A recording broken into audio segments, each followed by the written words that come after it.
Hi everybody, and a really warm welcome to the latest episode of Geostrategy in Action. I think many of you know me, but I'm Ollie Jones, the global leader of the Geostrategic Business Group, and welcome back to this series.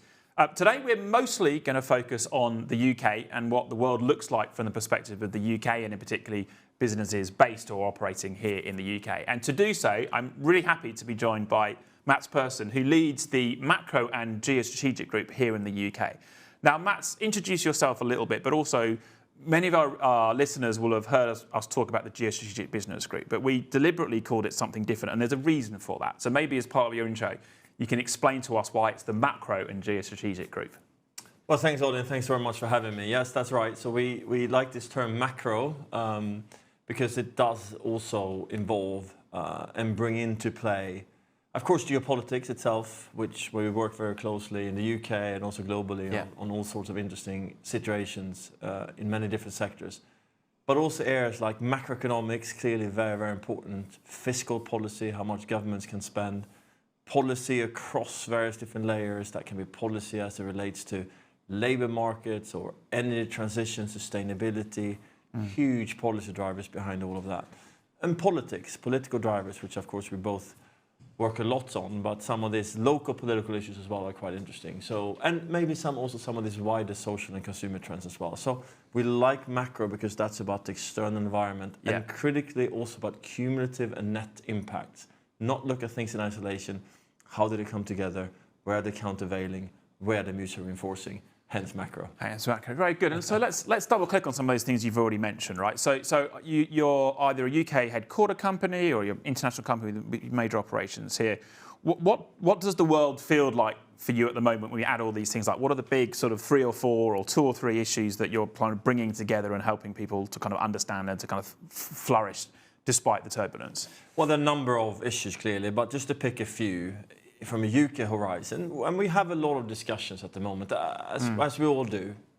Businesses are thinking about where do we locate, where do we source, where do we produce, where do we have our people, where do we have our IP, where do we list? I mean, there are so many issues that are coming together, right? And this is not unique to the UK, but certainly there's a large number of discussions here about those topics.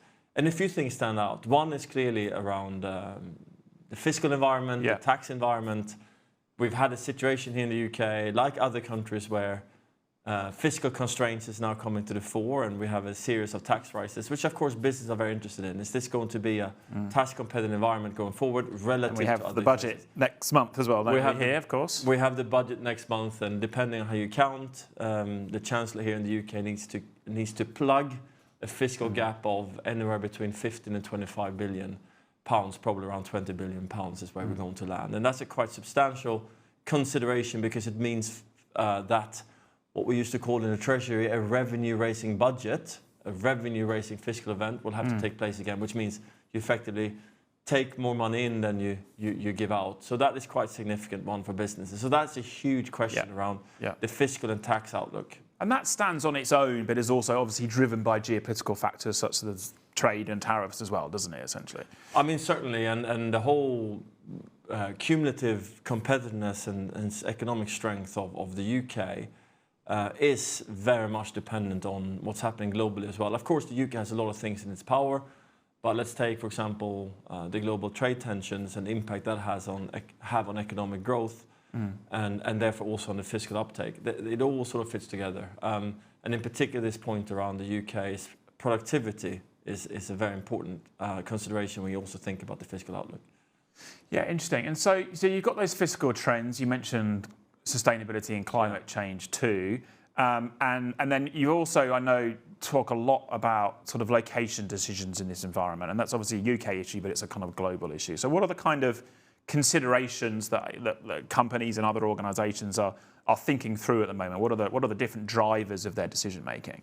Depends, of course, a little bit on the sector, of course, but tariffs get the headlines.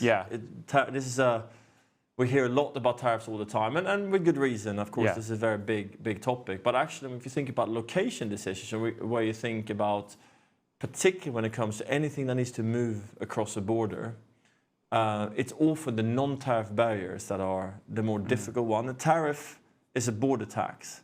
that you can pay your way out of. It's quite simple. It can be very painful. Of course, it can impact your cost base and your profitability, but it's reasonably well understood. What tends to dominate some of these location decisions, again, whether that's supply chains or other location decisions, often are what we call behind the border measures around restrictions on data, for example, restrictions on the movement of capital. Can you take capital out? IP, intellectual property, is coming to the fore as a huge consideration. It's much easier to localize a physical supply chain than it is to localize IP, as an example. So some of those considerations, and very fundamentally, another very big behind the border issues, access to talent and labor market, that is coming to the fore again and again and again, and particularly as it interacts with technological development and evolution. Yeah, because I guess you can't, IP and people are kind of almost the same thing, aren't they? And you can't just, if you're moving in IP across a border is hard, then you have to make decisions about where your people who are using that IP or generating that IP are going to be. And so, interesting. And you don't. I mean, we obviously we hear a lot about tariffs, and we've talked about this on this series a fair bit of time. But I think it's a really important point that it's not just tariffs. And I think that's, you did a lot of work around Brexit and those kind of things as well, sort of similar dislocations of trading arrangements. And I think it is a really important point for people to register that non-tariff barriers, to use the jargon, are just as important, or in some ways more important than tariffs. Now, that's not to underplay how important tariffs, particularly some of the very large tariffs that have come on very quickly in recent sort of months, are. But I think companies really need to understand that non-tariff barriers can be as impactful and can be more impactful. And I think one way to look at it is, as I mentioned, you can pay your way out of a tariff. Yeah. Some of these other behind-the-border things can outright stop your supply chain. Yeah. As in, you can't even pay your way out of it, right? So if you fall on the wrong side of a data restriction or a software component, software input, hardware input restriction. That's an extreme example, but it illustrates the point that then you can no longer serve your customers. Yeah, it's a nice phrase. You can't pay your way out. However painful that might be, you can pay your way out of some things, but you can't in some of these non-tariff barriers. And you mentioned labour markets there, and again, that's not something that I think people talk about a lot, you see in the papers a lot. So maybe just talk a little bit more about some of the challenges with the labour markets at the moment, in the UK, but also kind of globally at the moment. Because as I say, it's not something that is often talked about, actually, because all these other things grab the headlines. Yeah, but I think it's fundamental. One of the most fundamental transitions. I always like to talk about my transitions, what's structural versus what's temporary. And one of the most structural transitions, or structural force at play, is demographics and labour markets. Because that's the makeup of the population, effectively, which is very difficult to shift. In many different countries. But in the UK, we have this particular challenge where I think it's 1 in 5 working age adults are economically inactive, so they're outside the labour market. And that has a lot of variations, and certain you have a lot of pressure in certain parts of the country and in certain groups as well, demographic groups and social groups. And that is critical because it has a macro impact on your productivity and your ability to grow as an economy. I mean, it's a lot of that 1 in 5, a big chunk of that population that is currently inactive are also on long-term sickness benefits, effectively. So it's that whole element as well. So that shows up in the productivity figures and economic growth forecast, which again feeds through to the fiscal outlook. So it all fits together, but also has a very tangible impact on things like location, because it speaks to what is my availability pool here of talent, particularly in some sectors and in particular some professions. So it features very prominently, particularly in advanced manufacturing, particularly in technology. Particularly when it comes to delivering the country's capital agenda, building infrastructure, building out the energy and green infrastructure. All of that needs people with the right qualifications. So that is a very big factor that plays into a lot of our discussions with companies at the moment. And finally, on the issues, you started talking about infrastructure, green infrastructure, obviously closely connected with the green transition, which we've heard about before. So tell us a little bit more. I know you're doing some thinking about, and you did some thinking, a year ago, 18 months ago, about the infrastructure gap, and I think you're updating some of that analysis. So tell us a little bit more, if you can, about where that's landing and, again, what the issues are here. Yeah, sure, and absolutely. We have a lot of interesting things going on in terms of content and research, and I think you are publishing your geopolitical outlook shortly. we are going to publish shortly an update to that in what we call the investment gap, Mind Investment Gap, we call it, the report that we published last year, which effectively is looking at the requirements and the needs across a number of different capital investment buckets. So that's social infrastructure, hospitals, schools, economic infrastructure, railroads, etc., transport, green and energy infrastructure, including things like upgrading the grid.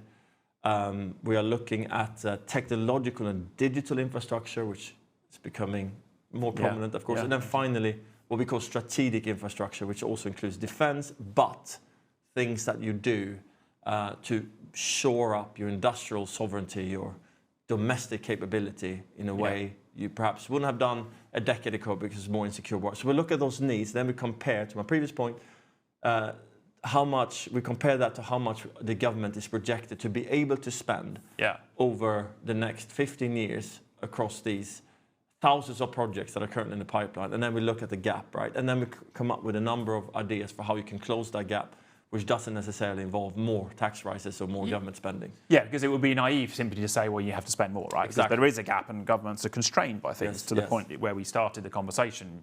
There is a fiscal constraint on what people can do. There's a market constraint on what government can do. So are you allowed to give us one or two examples of how you might address that gap, like just at a high level? For you, Ollie, I will, yes. Last year we looked at things like new technology. It sounds cliche, but it's real. You look at some infrastructure programs that manage to do cost and productivity savings of above 20% because they just adopt, not even like the flashy, newest AI tools, but just augmenting data, better use of data, better use of things like digital twins, etc. And so there's very significant savings. So that has to be part of the story. And of course, alternative funding, non-government funding also needs to be a big part of the story. Private funding, there's a huge amount of dry powder out there globally. In areas like energy, transport, we already see a lot of that, but we also think there's potential now in defense to have some alternative funding arrangement, particularly you have an intersection of defense requirement and industrial requirements. And that can be the case in transport, data center, chip manufacturing, the security around pipes in the seas. All of these are bringing together what the private sector needs and what you need as well for your security and defense capabilities. Yeah, and you mentioned defense, and I think we'd love to revisit that sector as part of this series, I think, because with more money, obviously, and more investment, more needs going into that space, particularly in Europe and also in the UK too, I think there's lots of issues that raises as well in terms of costs and inflation and those kind of things.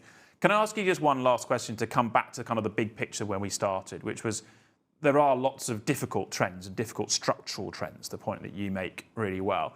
And I'm going to ask you an impossible question, which is like, how do you respond to all those challenges? And now you can't possibly list all the different sort of tactics, but I suppose in terms of business processes and the types of sort of thinking that happens, what are the kind of things that you're doing with folks in the UK about what's the sort of the nature of the questions that are being asked and some of the kind of, I guess, the tools that are used to grapple with these issues? Because yes, there are issues, but we can grapple with them and we can thrive despite them. But what are the kind of things that you're seeing and doing?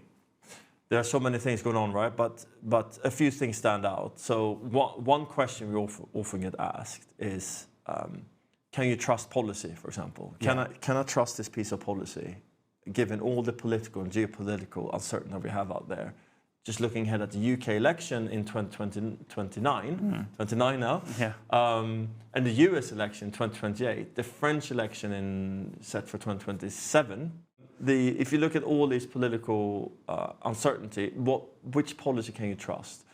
And that is an exercise we do often. We test the policy, the certainty and the solidity of a policy to see whether can be the basis for an investment decision, basis for location decision, or whether it's vulnerable to change. And we have a number of tools and techniques for doing that, which we don't have time to go into now, but if people are interested in that, and I do encourage you to get in touch, because that is one of the most fundamentally important exercises that you can do at this point in time, which is, can you trust policy? And that comes across anything that crosses a border is policy dependent. Anything involving, for example, sustainability, energy transition is policy dependent. Anything involving fundamental decision about labour market, as I mentioned, policy dependent. So that is one of the things that dominate discussions at the moment. And again, there are tools and techniques for assessing that. You don't have to fly blind. Yeah. And that would be the one thing I would flag. Yeah, that's a really interesting concept. Kind of, not all policies are created equal. I mean, essentially, that's what you're saying, isn't it? And the stickiness of policy varies. And I think that's a question that's not asked enough by folks, which is like they are different, and it's rather than this is policy will stay or it won't stay. So I think that's a really interesting and slightly different viewpoint to end with. So, Mats, thank you for joining this episode today. It's been a real pleasure to talk to you, and really interesting to sort of think through the geopolitics alongside a host of other macro issues that are clearly, both adding to the geopolitical situation, but also making it more complicated as well. So Mats, thank you very much for joining me today. And so all those of you listening, thanks for listening, and look out for other episodes of Geostrategy in Action and coming soon. We're doing a number in the next 2 weeks or so look out for new ones dropping over the next few days. Thanks very much for joining us.